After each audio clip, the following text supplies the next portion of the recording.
Would you still marry someone you don't love, if it meant saving everything you've ever cared about? The rain had been falling for 3 days straight, a relentless curtain of gray that blurred the edges of the world. Through it, Alina stood beneath a cracked umbrella, staring at the gates of a mansion that didn't feel like it belonged to her reality. The house loomed like a memory someone else had dreamed, elegant, cold, and impossibly silent. Her mother's voice still echoed in her head, trembling from the hospital bed. You don't have to love him, sweetheart. Just keep the family safe. That was the deal. A marriage of necessity, not affection. An agreement written in desperation and sealed with the weight of obligation. When the gates opened, the sound was low and metallic, like the beginning of something that couldn't be undone. He was waiting on the steps. Adrian Vale, the kind of man whose silence spoke more than most people's words ever could. Sharp suit, distant eyes, a faint scar that ran along his jawline. Rumors said he'd built his empire from ashes. Some whispered it wasn't just business he'd conquered. They hadn't met properly before. Only brief encounters across rooms filled with murmurs and power. She remembered his gaze the first time. Curious, calculating, as if he were studying a problem rather than a person. Now, that same gaze met hers again, beneath the storm. Alina, he said simply, voice low, unhurried. You came. She nodded. You made it clear I didn't have much of a choice. A faint smile ghosted across his lips, not amusement. More like acknowledgement. Neither did I inside. The house was immaculate. Marble floors, old paintings, chandeliers that seemed to hum faintly with the electricity of hidden lives. It was beautiful, but suffocatingly so. Every surface reflected perfection. Every corner felt watched. Their wedding was small, almost secretive. No guests beyond family, no music beyond the distant echo of thunder. When she said I do, her voice barely carried. Adrian's was steady, practiced. And just like that, Alina Hart became Mrs. Vale. But she didn't move into a home. She moved into a contract. In the first few weeks they lived like strangers, bound by polite silence. He worked late. She wandered through rooms that felt like they were mourning something. Every meal was formal, every word measured. Sometimes she wondered if he even liked the sound of human conversation. But then there were moments, fleeting, disarming, when the mask slipped. One evening she found him in the study, staring at an old photograph. He didn't hear her approach at first. The picture showed a little boy and a woman with the same eyes as his. The kind of smile that belongs to someone who once believed in joy. When he noticed her, he didn't hide the photo. He just said quietly, my mother used to hum when it rained. Said it kept the storm away. For a second, Alina saw not the man she married, but the boy who'd grown up inside that silence. Something shifted after that. It wasn't affection, not yet.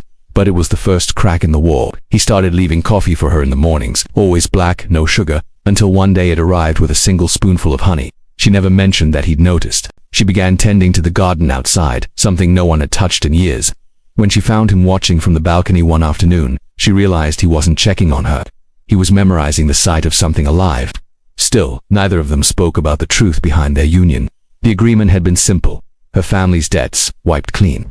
His image, protected from scandal. Mutual benefit, nothing more. But one night, that illusion shattered. It was late. The storm had returned, thunder shaking the walls. Alina woke to voices angry, muffled, from downstairs. She followed the sound to find Adrian standing face to face with a man she didn't recognize. The intruder's suit was wet, his expression desperate. You can't keep burying the past, Vale. You think marrying her changes what you did. Adrian's voice was ice. Leave. Now the man's eyes darted to Alina in the shadows. Does she even know who you really are? That's when Adrian's expression faltered, just for a heartbeat, enough for her to feel a chill settle deep in her chest. The man was gone minutes later, escorted out by security. But the damage had been done. That night, when Adrian returned upstairs, he didn't speak. He just stood at the window, hands in his pockets, the lightning outlining him like a statue. Finally she asked, who was he? His answer came without looking at her. Someone who thinks the past still owns me. Does it? He turned, eyes darker than the storm outside. Would it matter to you if it did? She wanted to say no. She wanted to remind herself that none of this mattered, that this was a business arrangement. But the words caught somewhere between her throat and her heart. Days passed, and silence settled again. But it was different now, heavier, as if both were waiting for something neither could name. Then came the letter. It arrived in an envelope with no return address, placed neatly on her vanity. The handwriting was unfamiliar. Inside, one sentence, you should know what he did to earn his fortune. There was a photograph to a black and white image of a younger Adrian, standing beside men who looked powerful and dangerous.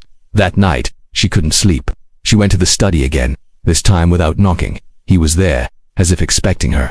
You found it, he said quietly. What is this? She asked, holding up the photo. He leaned back in his chair, eyes fixed on the firelight. A mistake, or maybe the price of survival. Depends on how you look at it. She waited. I built everything I have after my father's death, he said slowly. But I didn't do it alone. The people in that picture helped, and when I realized what they truly were, it was too late to walk away. He met her gaze, then something raw flickering beneath the surface. I didn't want this life for you. You didn't even want me, she whispered. His jaw tightened. No, I didn't. The honesty stung more than she expected, but he continued after a long pause. That doesn't mean I don't see you now. That was the first time he'd ever looked at her like that, not as an obligation, not as a symbol of debt, but as a person who had somehow entered the spaces he thought were closed forever. For the first time, she didn't leave the room. She sat beside him, both staring at the flames that danced in silence. Weeks turned into months. The air between them softened, almost imperceptibly. She started laughing again, small, startled bursts that surprised them both. He began to listen more than he spoke, as if learning the rhythm of someone else's presence. One morning while pruning roses, she cut her finger, a small thing, but when Adrian saw the blood, he reacted faster than reason, pulling her hand to his, wrapping it in a handkerchief like the world might fall apart if she bled another drop. When she looked at him, something unspoken passed between them, a realization that neither of them had planned for this, yet here it was. And then, one evening, as twilight brushed gold against the windows, he asked quietly, if you could start over without the agreement, without the lies, would you still have said yes? She didn't answer immediately.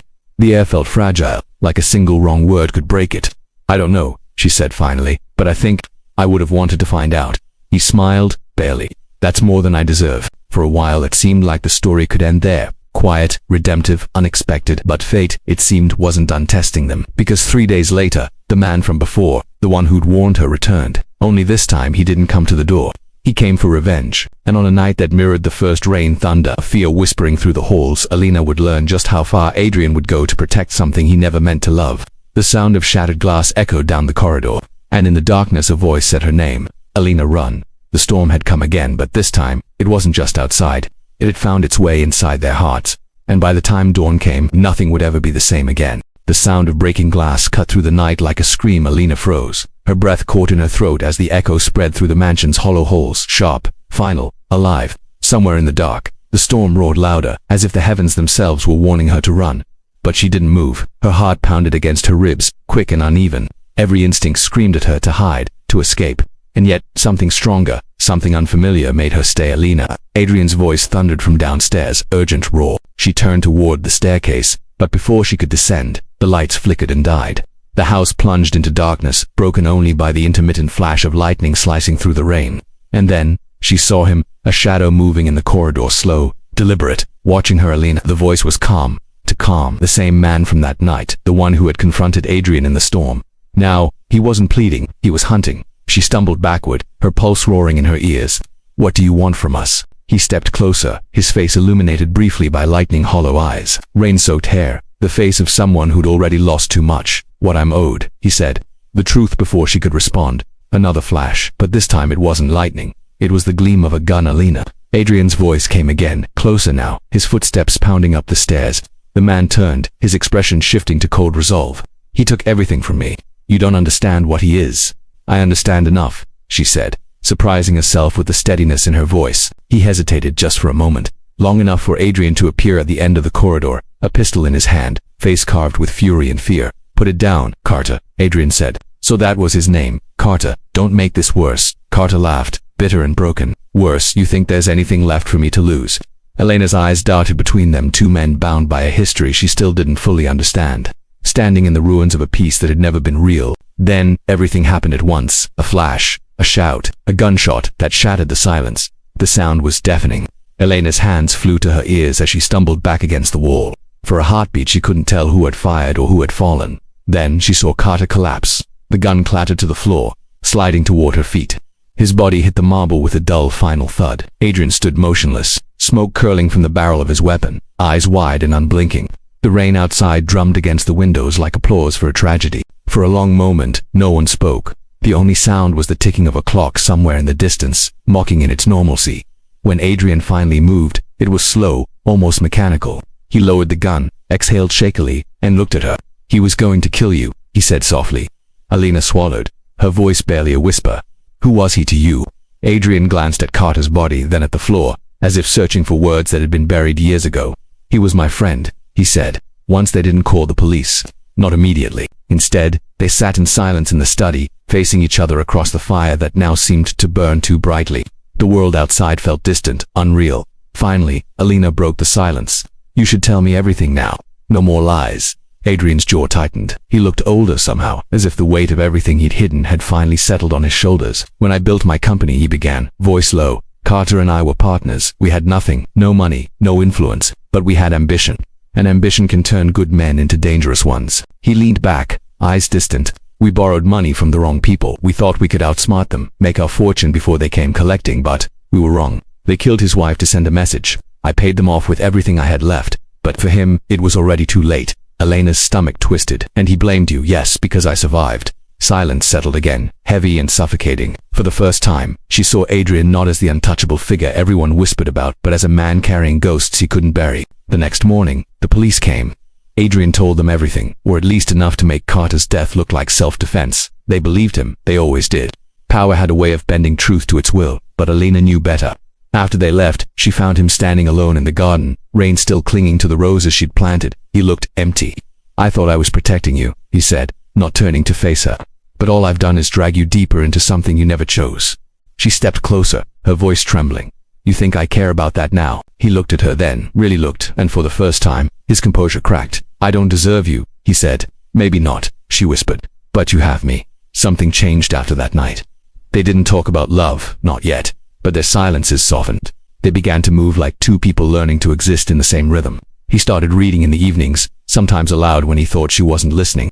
She began leaving her sketches around the house, and he'd quietly framed them in the hallways. And slowly, imperceptibly, the house that once felt like a prison began to breathe again.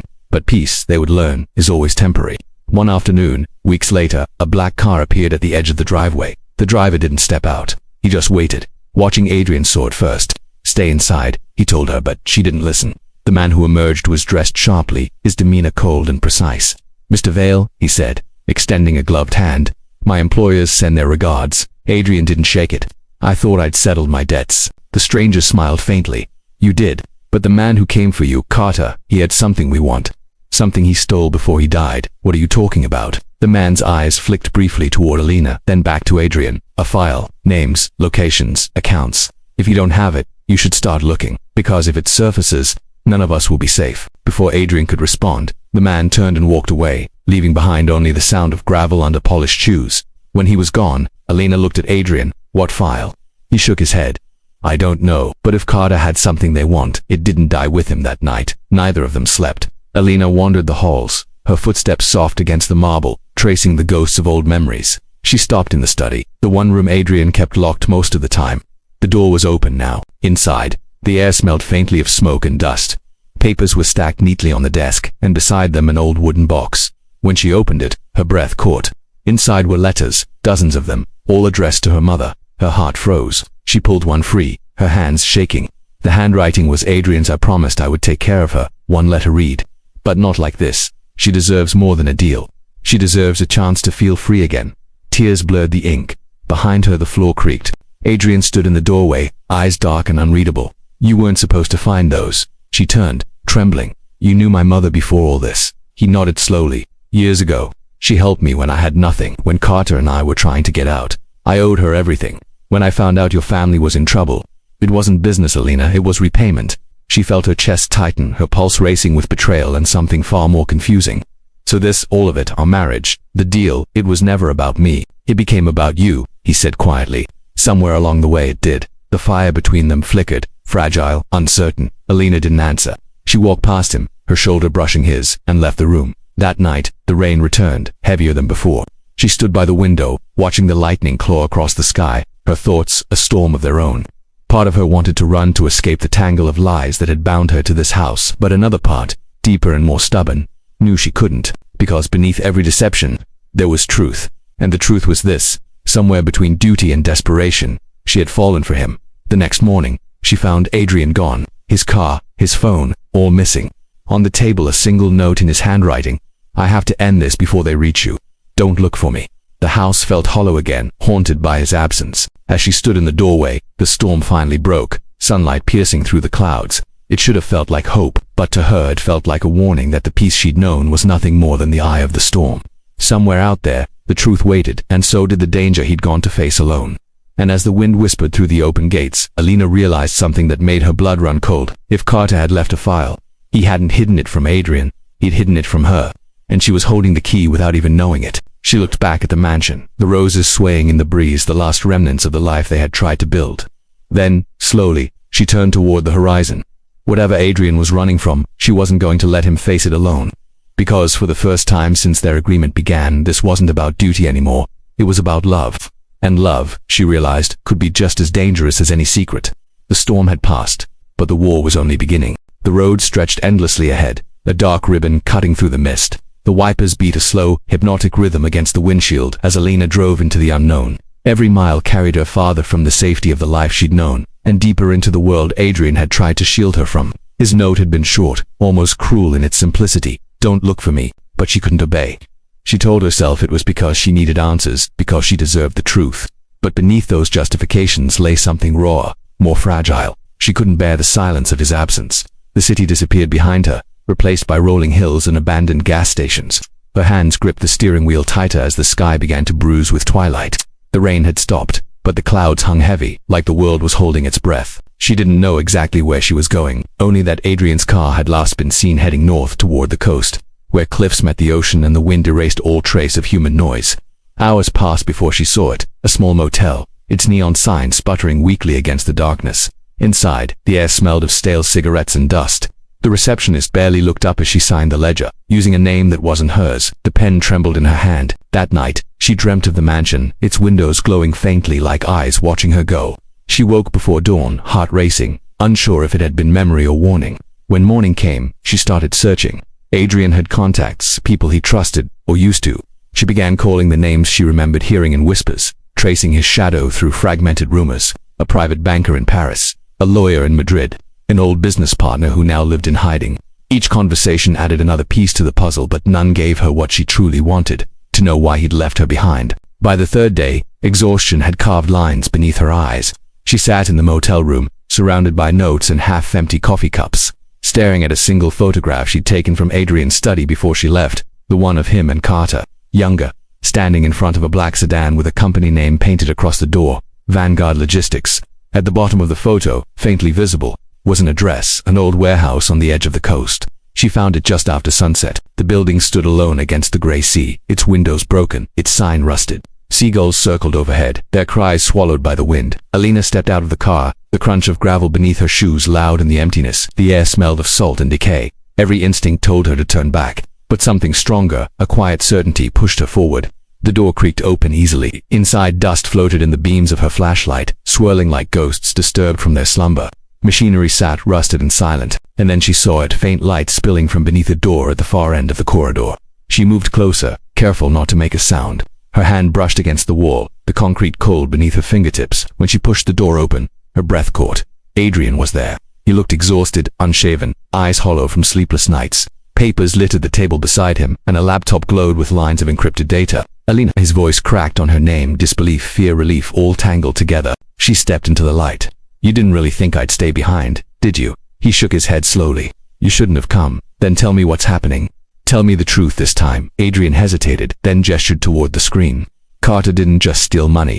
He took something far worse, a list. Every politician, banker, and syndicate head who laundered money through our company 10 years ago.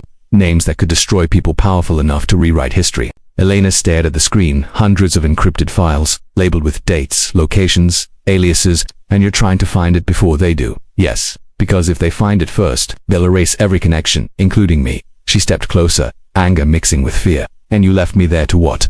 Wait for them to come for me instead?" His voice softened. "I left you because they would have used you against me. They still might." A silence settled between them, filled only by the hum of the laptop and the distant roar of the ocean. Finally, Alina said quietly, "You think you're protecting me, but all you're doing is pushing me away." Adrian's eyes flickered, torn between guilt and something deeper. "You deserve a life that isn't built on my mistakes." "Maybe," she said, "but I chose to be here. I chose you." The words hung in the air, fragile and dangerous. Before either could say more, the sound of tires crunching outside shattered the stillness. Adrian moved instantly, shutting off the lights, grabbing her hand. "They found me, huh? Doesn't matter." He pulled her behind a stack of old crates just as the front doors burst open. Flashlights cut through the darkness. Voices echoed low, commanding, "Search everything." "He's here." Elena's pulse thundered in her ears. Adrian squeezed her hand, silent reassurance in the dark. They waited, holding their breath as the footsteps drew closer. The metallic click of a gun being cocked echoed through the space, and then a familiar voice, cold, precise. The man from the mansion driveway. "Adrian Vale," he called. "You've made this very difficult. Hand over the drive, and we'll make it painless." Adrian's eyes flicked to the table, the laptop still glowing faintly beneath the crates. The drive was connected, half downloaded. He leaned close to Alina, whispering, "When I say run, you run. Don't stop, no. Alina, I'm not leaving you." Before he could argue, the footsteps turned the corner. A flashlight beam swept across their hiding place. Adrian moved fast, too fast for her to stop him. He stepped out, firing once. The light shattered, chaos erupting. "Run." Alina bolted. Her heartbeat was a drum in her skull as she raced through the corridor. Gunfire echoed behind her. Sparks flew as bullets tore through the metal walls. She burst through a side door and into the rain. The ocean roared below the cliffs, waves crashing violently against stone. Behind her, a figure appeared. Adrian. His shirt was torn, a streak of blood across his arm. He grabbed her wrist, pulling her toward the car. "Go, now." But as they reached the road, another vehicle skidded to a halt ahead of them, headlights blinding, doors flinging open. More men. Adrian pushed her behind him. "Stay down." He fired again once, twice, until the gun clicked empty. The men returned fire. Glass exploded. Metal screamed. Then, suddenly, silence. Alina dared to look up. The men were gone, retreating into the fog. Adrian dropped the gun, chest heaving. "We have to move. There's a safe place a few miles east." But before they could leave, Alina saw something glinting near the rocks, a black case half buried in mud. She moved toward it, drawn by instinct. "Adrian, what is that?" He froze. When she knelt and brushed away the dirt, her fingers found a flash drive, old, cracked, but still intact. The label on it was handwritten, "Vanguard Master List." She looked up, realization dawning. "He hid it here." Adrian's expression darkened. "Then Carter knew I'd come looking. He wanted me to find it." "Why?" He didn't answer. Instead, he took the drive, staring at it as if it were both salvation and curse. They drove through the night in silence. The storm returned, lashing against the windshield. Alina watched the water blur the world into shifting shapes. Adrian's face was set in grim determination, his hands gripping the wheel like a man holding on to the last thread of control. Finally, she asked, "What happens when you open it?" His eyes stayed on the road. "If the names are real, it's evidence that could bring down half the people who built this world. And if it's a trap," he hesitated, "then we're already dead." They reached the safe house just before dawn, a small cottage tucked between cliffs and forest. Inside, it smelled of cedar and damp stone. Adrian checked the locks, then connected the drive to an old offline computer. Alina stood behind him, her hand resting on his shoulder as the screen flickered to life. File after file opened: photographs, bank records, encrypted communications. Faces appeared, names she recognized from headlines. Politicians, corporate heads, people who had dined with kings and funded wars in the shadows, and then something else. Her mother's name. Elena's breath caught. "Wait, stop, go back." Adrian froze. On the screen was a document, financial records linking her mother's charity to offshore accounts under the same company. "Carter and Adrian once ran." "No," Alina whispered. "That's not possible." Adrian turned toward her slowly, his expression unreadable. "Alina, I didn't know." She stepped back, her chest tightening. "My mother wasn't part of this. She helped people." The realization hit like ice. "She helped you when you had nothing." That's what Adrian had said. But what if her mother's help hadn't been kindness? What if it had been something else entirely, a partnership, a secret she'd taken to the grave? Alina looked at him, eyes wide with betrayal. "You knew her because she was part of this, wasn't she?" Adrian's silence was answer enough. The room seemed to tilt, her vision blurring. Everything she'd believed, every sacrifice, every promise, began to unravel. He stood, reaching for her. "Alina, please, don't touch me," she said, voice trembling. "You said you were protecting me, but all you were doing was protecting her memory." The words broke something in both of them. Outside, the wind howled, rattling the windows. The screen still glowed, the list of names pulsing like a heartbeat. Finally, Adrian said quietly, "I loved your mother once, but I love you differently. I didn't plan it, I didn't want to, but I do." Tears blurred her vision. Fury and grief tangled in her chest. "You don't get to say that now." He stepped closer, desperate. "Alina, everything I've done was to keep you safe from what she helped create, and look where it's gotten us." The silence that followed was thick enough to drown in. Then the power cut out. The screen went black. Adrian spun toward the window. Headlights cut through the trees outside. "Engines, voices, they found us," he said. Elena's heart pounded, but this time there was no fear, only clarity. "Then we finish this," she said. "No more running." Adrian met her gaze, and in that moment, something passed between them. Not love, not trust, something older, a shared defiance against the world closing in. The first gunshot shattered the window, and as the glass rained down like diamonds in the dark, Alina realized the truth she'd been running from all along. Her mother hadn't been the victim, she'd been the beginning, and now Alina was the end. Glass scattered across the floor, glittering in the flicker of distant headlights. For a heartbeat, everything froze, the world holding its breath between 1 second and the next. Then came the second shot. It tore through the dark like thunder, splintering the frame of the window behind Adrian. "Elena, get down," he shouted. She dropped to the floor as he dragged the heavy oak table toward them, using it as cover. Bullets pounded into the walls, the air thick with the scent of dust and gunpowder. Outside, figures moved like shadows between the trees, coordinated, disciplined, not the kind of men who missed twice. Adrian reloaded with shaking hands, face streaked with blood from a shallow cut along his temple. "They're not here to negotiate this time," he said, voice tight. Elena's pulse hammered in her throat. "Then what do they want?" "The list," he said, "or to make sure no one ever sees it." The house groaned as another barrage hit. One of the lamps exploded, throwing shards of glass across the room. The brief flash illuminated their faces. Fear, yes, but also something else. Determination. Elena reached for the laptop, which still sat on the table where the power had cut out. "If we can get this drive out, it's useless without the encryption key," Adrian interrupted, and that's a sudden realization crossed his face. She saw it too, in the same moment, the necklace around her neck, the small pendant her mother had given her before she died. "The key," she whispered. "It's always been with me." Adrian's eyes widened. "Elena, that pendant was hers," she said. "She must have hidden it there." But before they could open it, the front door splintered, boots pounded across the floorboards. Adrian pulled her behind a staircase, pressing the pendant into her palm. "If anything happens, don't." She gripped his wrist, her voice breaking. "Don't say it." His eyes softened, the storm outside reflected in their depth. "Then promise me one thing. You'll live. I'm not leaving you again." He started to answer, but the room exploded in chaos. Gunfire, shouts, the sound of men shouting orders over the roar of the storm. Adrian pushed her toward the back hall. "Go." She hesitated only a second before running, clutching the pendant so tightly it cut into her palm.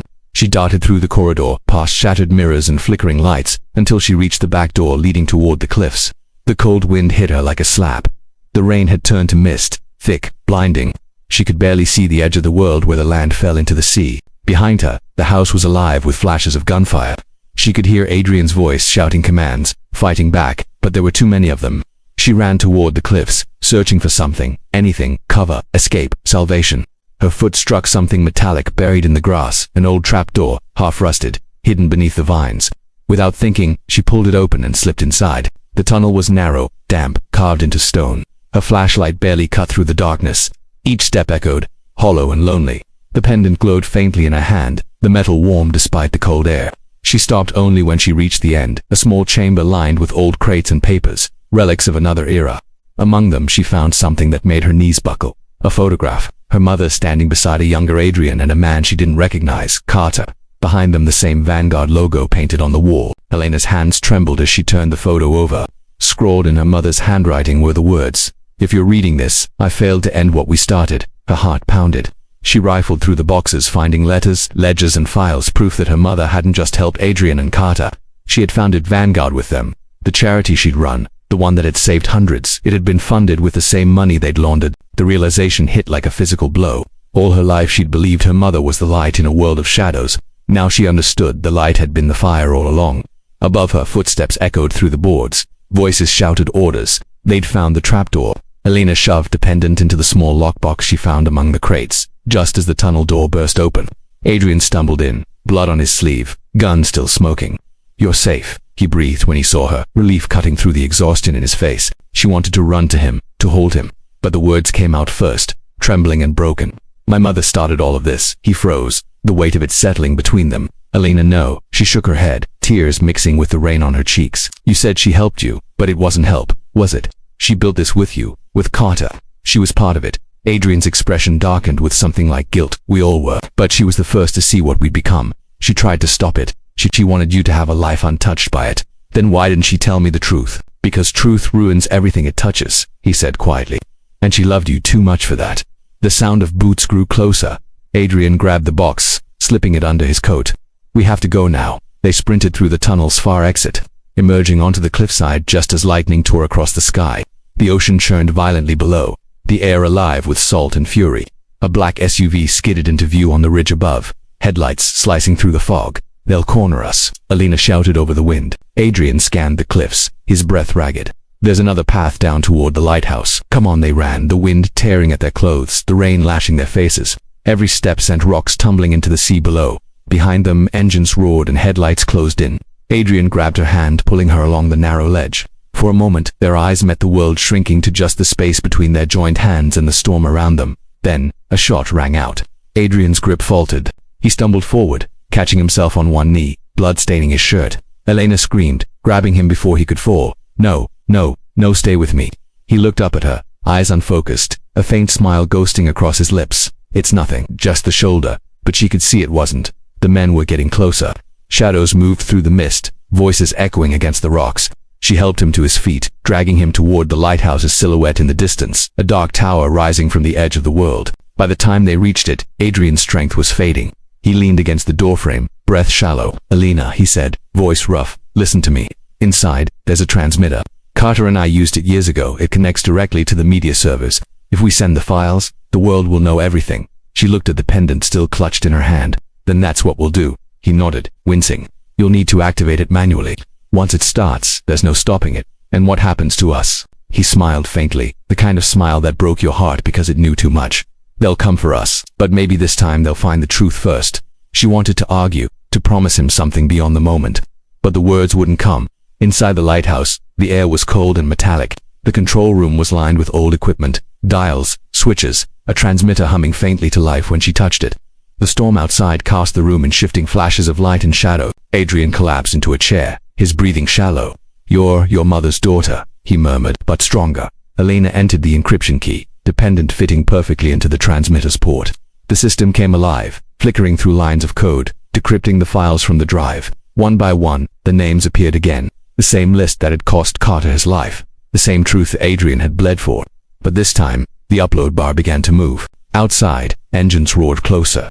She could see figures approaching through the glass, their flashlights slicing through the fog like knives. Elena, one shouted through a megaphone, "Turn it off, and we let you live." She turned to Adrian. His eyes were closed, his hand pressed against the wound. "Do you hear that?" she said softly. "They're already lying." He gave a small laugh, weak but genuine. "Good, then you know what to do." The upload reached 60%. The men outside opened fire on the lighthouse's windows, shattering glass and sending shards raining down. Elena ducked, covering Adrian's body as bullets tore through the walls. 70%. She crawled to the terminal, shielding it with her body as sparks flew. Her heart raced, but there was no fear anymore, only clarity. The sound of footsteps echoed up the stairs. They were coming. 85%. Adrian opened his eyes, voice barely audible. "Elena, if I don't make it, you will." He smiled faintly. "Then promise me you'll live, even after this. Promise me you won't let this be the end of you." Her eyes met his, fierce and trembling. "Only if you promise the same." 95%. The door burst open. Armed men flooded in, shouting orders. One of them raised his weapon, but Elena didn't flinch. She reached for the transmitter's lever. Adrian's voice, quiet and steady, cut through the chaos. "Do it." The leader took a step forward. "Stop, you don't know what you're unleashing." She looked at him, this man, this ghost from the life her mother had built, and felt something cold and final settle inside her. "You're right," she said, but neither did she. Her hand closed around the lever. 99%. The world seemed to hold its breath. And in that suspended moment, lightning illuminated everything, the men frozen in the doorway, Adrian's blood-stained hand reaching toward her, the storm raging beyond the broken glass. Then silence. The upload bar blinked once, and before she could see it finish, the world erupted in light. The light swallowed everything. It was not fire, not explosion, just a blinding, living brightness that seemed to erase the world itself. For a moment, there was no sound, no storm, no breath, only the hum of truth tearing through the silence. Then, slowly, the world came back into focus. The lighthouse was half destroyed, its windows shattered, its tower split open to the sea. Rain poured through the gaps, sizzling on metal and ash. The transmitter sparked faintly in the corner, still glowing with residual light. The upload was complete. Elena's body ached, her ears rang with an endless, hollow pulse. She blinked against the haze, searching for him, Adrian. He was on the floor near the stairs, one hand still clutching the wound in his side. His eyes fluttered open when she reached him.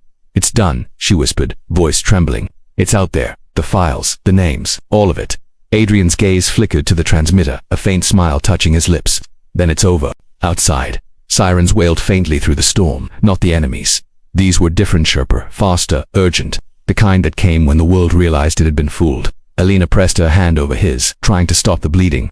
"Hold on, they're coming, you'll be okay." He shook his head slowly. "You don't understand. Once the truth's out, it doesn't stop. It consumes everyone who touched it."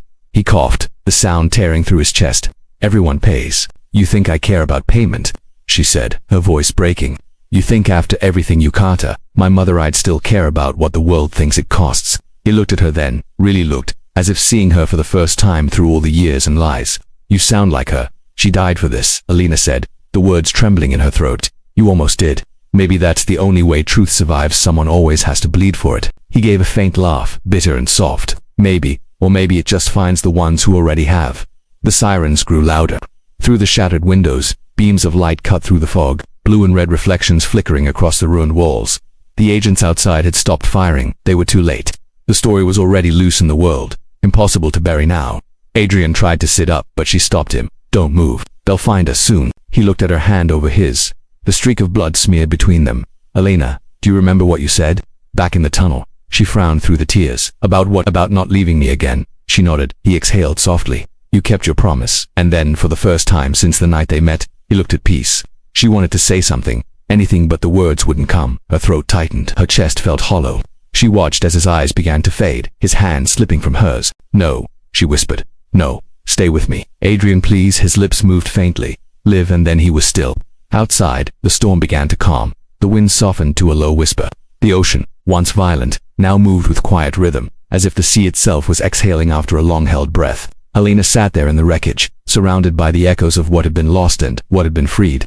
The transmitter continued to pulse beside her, sending the final fragments of data into the world. Somewhere far away, newsrooms were lighting up with breaking reports. Screens were filled with the truth that had been buried for decades. Politicians' faces drained of color. Corporations went dark. The system trembled, and in that trembling, something like freedom began. Alina stood, her legs unsteady. She took one last look at Adrian, his face calm now in the faint glow of dawn breaking through the storm clouds. Then she reached for the pendant, a small piece of metal that had carried everything. She held it in her palm for a long moment, feeling its weight, its history, the pulse of everything it had destroyed and revealed. Then, quietly, she walked to the edge of the lighthouse balcony. The horizon was gray and gold, the first light of morning breaking across the ocean's surface. She opened her hand and let the pendant fall. It spun once in the air before vanishing into the waves below. She stood there for a long time, the wind cold against her skin, the world strangely still. When the agents finally reached her, she didn't run, she didn't speak. She simply turned toward them, her expression unreadable, her eyes hollow but steady. They surrounded her, guns lowered now that they realized there was nothing left to fight for. One of them, a young man with shaking hands, stepped forward. Ma'am, are you hurt? She shook her head. Not anymore. He looked at the wreckage around them, the dead men, the destroyed transmitter, the body near the stairs. What happened here? Alina looked out at the horizon again. The truth happened. They didn't understand. They wouldn't. Not yet. But they would see. Soon the world would know everything. Hours passed. The storm cleared completely. The ocean shimmered with the light of a new day. Alina sat on the cliffside while the paramedics worked behind her. She didn't watch them. Her eyes stayed fixed on the sea where the pendant had vanished. A voice broke her silencer, womansvoice.com, but firm. Alina Verin. She turned. Woman in a dark coat stood behind her holding a tablet. Her badge glinted faintly in the morning sun. I'm Agent Rowe, the woman said. We've been reviewing the transmission. You know what you just released, don't you? Elena's voice was quiet. Yes, you exposed 3 governments, 8 corporations, the kind of people who don't forgive. I didn't do it for forgiveness. Rowe studied her, then nodded slightly. No, you did it for truth. Truth doesn't need heroes, Alina said. Just someone stubborn enough not to look away. Rowe smiled faintly. Your mother said something like that once. The words hit her like a current. You knew her. I worked under her before Vanguard fell apart. She believed in light, even when it burned. Alina looked back at the horizon. So did he. Rowe followed her gaze. Then maybe it's time someone else carried it forward. Alina didn't answer, but she stood, feeling the earth steady beneath her feet for the first time in what felt like years. The world behind her was chaos, news breaking, systems collapsing, names trending across every screen, but out here, by the sea, there was quiet. As she walked toward the waiting car, she passed the wreckage one last time. Her eyes caught on a small detail, a single bullet lodged in the wall beside where Adrian had fallen. It glinted in the sunlight, harmless now. She picked it up and slipped it into her pocket. A reminder, not of death, but of what was survived. When she reached the car, Rowe paused before closing the door. Where will you go now? Alina looked at her reflection in the window, tired eyes, a face older than it had any right to be, but alive. Somewhere quiet, she said. Somewhere the world hasn't reached yet. Rowe nodded. It'll find you eventually, I know. She gave a faint smile. But maybe not today. The car door shut. The engine started. As it drove down the winding road, the lighthouse grew smaller in the distance, a broken monument against the rising sun. And somewhere far away, on every screen in every city, the truth continued to unfold. Names, faces, dates, the entire machine laid bare. In the middle of it all, a photograph appeared: a woman, her daughter, and two men standing beside the Vanguard logo. The caption read, "The founders who tried to save the world." For the first time in years, the world saw not heroes, not villains, but people. Flawed, hopeful, desperate people who had tried, and failed, and tried again. And though most would never know Elena's name, the ripple she left behind would outlive every secret that once controlled the world. As the car disappeared down the coastal road, the storm clouds finally broke apart completely. Light spilled across the cliffs, washing over the ruins and the sea beyond. The wind carried the faintest echo of his voice, live. She closed her eyes, breathing it in. And for the first time, she did. The road stretched endlessly ahead, winding through a countryside washed in pale morning light. The air smelled of salt and pine, the horizon still trembling with the quiet after the storm. Elena sat in the passenger seat of a small black car, the window half open, wind threading through her hair. The driver, a young agent who hadn't yet learned to hide the weight of silence, said nothing. There was nothing to say. The world outside the glass had changed, not just for her, but for everyone. Cities were waking up to a new reality. Across screens and airwaves, the truth that had been buried for decades now drifted freely, unstoppable, untamed. For some, it meant justice. For others, ruin. But for Elena, it simply meant the end of running. The car slowed as they reached the edge of a coastal town, quiet, almost timeless, untouched by the chaos beyond the hills. The driver parked near an overlook where the cliffs dropped into a sea of glass. Elena opened the door and stepped out, breathing in deeply. The wind was cool, filled with the low cry of distant gulls. "Will you be staying here long?" the driver asked, uncertain whether he should leave her. "I don't know," she said softly. "Maybe long enough to remember how to be still." He nodded, hesitated a moment, then drove off, leaving her standing alone against the vast blue. She walked toward the cliff's edge. Below, the sea stretched forever, the same sea that had swallowed the pendant, the same waves that had washed away so much pain and secrecy. She imagined it lying there, buried under layers of sand and time, its secrets finally at rest. For a while, she simply stood there, listening to the rhythm of the tide. It reminded her of a heartbeat, constant, patient, forgiving. She found a small bench nearby, its wood worn smooth by wind and years, and sat from here. She could see the remnants of the lighthouse far in the distance, a dark silhouette against the light. It looked smaller now, almost fragile. The world was healing. Slowly, unevenly, but it was. The media had turned the Vanguard story into legend: interviews, investigations, denials, memorials. Adrian's name appeared in headlines for weeks, painted as both a traitor and a savior, depending on who you asked. Carter's image resurfaced too, grainy and tragic, his death finally seen for what it was, an attempt to stop something too big for one man to carry alone. And her mother, the woman she had worshipped, hated, and mourned all at once, became the center of 1,000 documentaries. Some called her a visionary, others a conspirator. But only Elena knew the truth. She had been both, and neither. She had simply been human.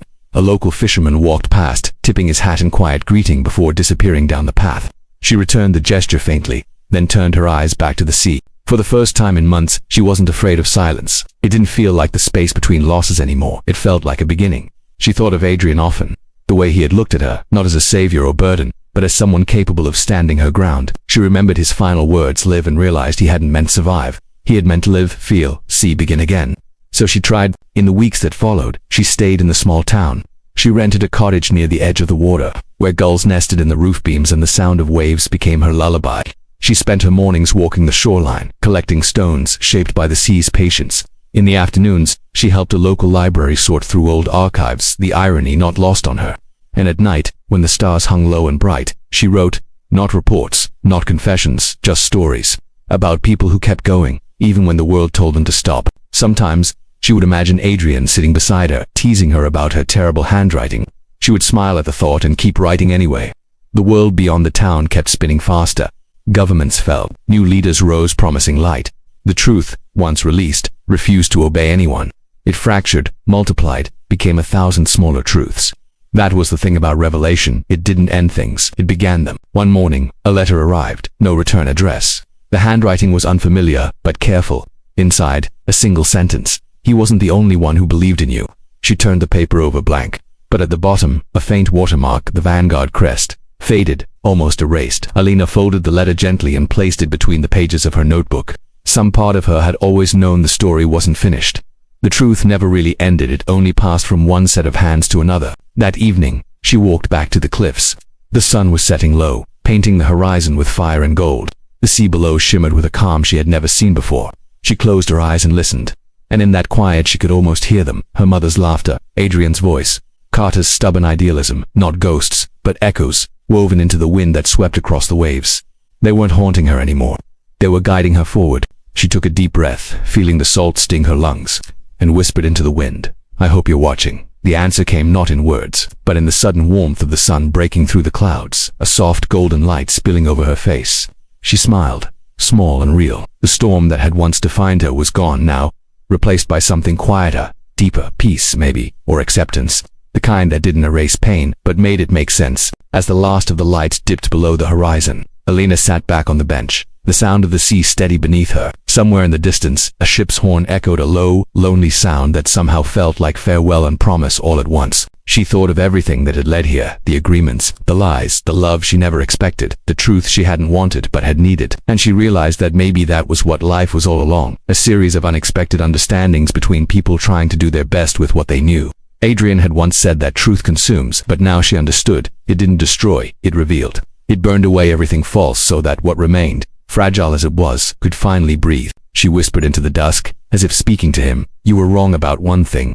The truth doesn't end with pain, it ends with peace." The wind carried her words out over the water, dissolving into the sound of the tide. Night settled slowly, wrapping the cliffs in silver and shadow. The stars began to appear one by one, reflected in the calm surface of the sea. Alina watched them until her eyes blurred, until the horizon disappeared completely and there was nothing left but the quiet pulse of the ocean and her own steady heartbeat. Tomorrow would come with questions, with noise, with the endless churn of a world trying to make sense of itself again. But for tonight, there was only stillness, and in that stillness she found something she had chased for so long without knowing its name. Freedom, not from the past but through it. She leaned back against the bench, the cool night air brushing her skin, and let her eyes drift closed. The sound of the waves rose and fell, like breathing. Somewhere beyond the horizon, she imagined the world beginning to heal, not perfectly, not easily, but honestly. And perhaps that was enough. Because in the end, the truth wasn't a weapon or a wound, it was a mirror. It showed you what was broken, and dared you to love it anyway. The sea sighed softly against the rocks below, a whisper lost to time. Alina smiled faintly, the corners of her lips barely moving, and murmured one final question into the night, not for answers, but for meaning. What are we, if not the stories we choose to live after the storm? The wind carried her voice into the dark, mingling it with the waves, the stars, and the endless rhythm of the sea. And then, quietly, beautifully, the world moved on.